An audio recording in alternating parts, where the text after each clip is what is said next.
Hello বন্ধুগণ, আশা করি সবাই ভালো আছো। আমার রান্না করে আপনাদের স্বাগতম। আমি আজ রান্না করে আই গেছি একটা রেসিপি লইয়া। আমার বইনে ভাটাইছিলাম, এখন বৃষ্টির মধ্যে তৈতাম, রোদ রোদ নাই, শুকাইতাম পারলাম না থেকে তাহতাম হয়ে একটা চাটনি বানাই লাই। একটু করে আম দিছে ভাটাইয়া, রোদ দিলে তো সব শুকাই আস্তা বছর লাগে, রাখি দিলে মানে টক খাবার লাগে। এখন রোদ নাই যখন তখন একটা মিষ্টি চাটনি, আবার শুকা টক খাওয়া যেত না বৃষ্টির মধ্যে, মিষ্টি টক বানাইলাম। তো তার লাগে আমি একটা খাড়াই পাইছি, খাড়াইটা গরম হয়ে গেছে। তার মধ্যে আমি দিলাম সরষের তেল, সরষের তেল দিলাম। তার মধ্যে ফোড়নের লেগে দিলাম গোটা কয়েকটা সাদা শস্য,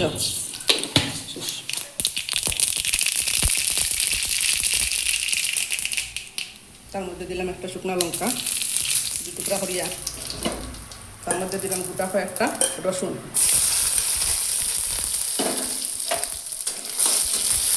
রসুনটা একটু ভাজা ভাজা হোক।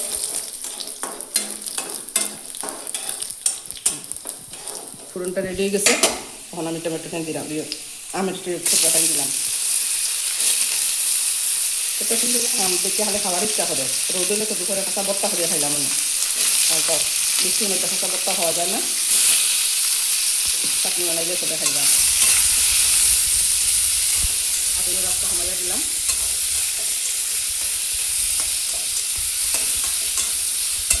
তার মধ্যে বেশি মশলা লাগে না, হলুদ গুঁড়া,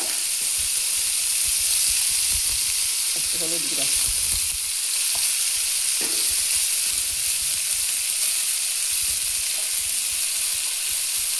একটু জিরার গুঁড়া,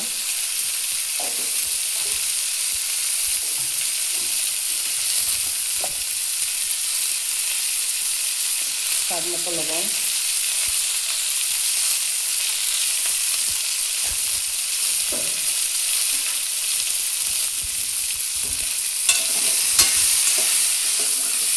আগুনের রাস্তা কমাইয়া দিচ্ছি, মশলাটা ফুটবে না।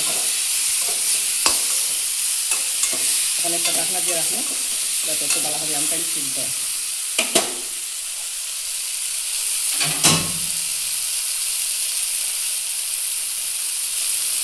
তার মধ্যে একটু জল ফুটিয়ে দিলাম, ঢাকিয়ে রাখলাম একটু সময় হোক সিদ্ধ।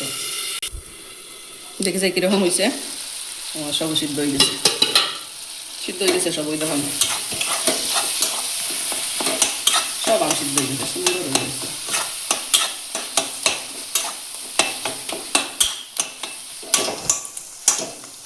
তার মধ্যে আমি এখন গুড় দিলাম, পরিমাণ মতো গুড়, আর 2-3টা খেজুর রাখছিলাম ছোটো করিয়া বিচি ফেলাইয়া টেনে দিলাম, দিয়া তার মধ্যে একটু জল দিমু।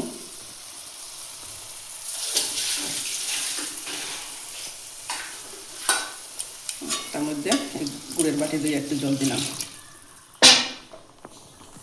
একটু সময় জাল দিমু।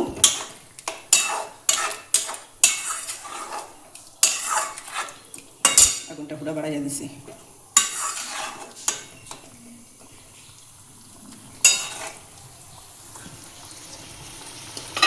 2 মিনিট ঢাকনা দিয়ে রাখি, এটা দেখি কীরকম হয়েছে। গেছে আমার রান্না শেষের করতে। তার মধ্যে এখন দিব আমি টক বাখরের গুঁড়া, কেউখান টক বাখর, কেউখান রাঁধুনি মশলা, একটু টক বাখরের গুঁড়া ছিটিয়ে দিলাম, সুন্দর গন্ধ লাগে। টক বাখর দিলে টকের গন্ধটা খুব সুন্দর হয়, খাইতেও স্বাদ লাগে, গন্ধই খাবার ইচ্ছা করে। একটু সময় লাগিয়েছে ইয়া, আমার ঢাকনা দিতাম না, হয়ে গেছে এখন আমার টক চাটনি বানানি শেষ। এখন আমি নামাইয়া অন্য একটা বাটির মধ্যে রাখি দিব। আপনারা পুরো ভিডিওটা দেখবা, যদি ভিডিওটা ভালো লাগে লাইক করবা, শেয়ার করবা, সাবস্ক্রাইব করবা। আমার রান্না শেষ, আমি একটা বাটির মধ্যে ডালছি পরিবেশনের লাগে। এখন আপনারা ভিডিওটা পুরো দেখবা আর আমার সাথে থাকবা। ধন্যবাদ সবরে।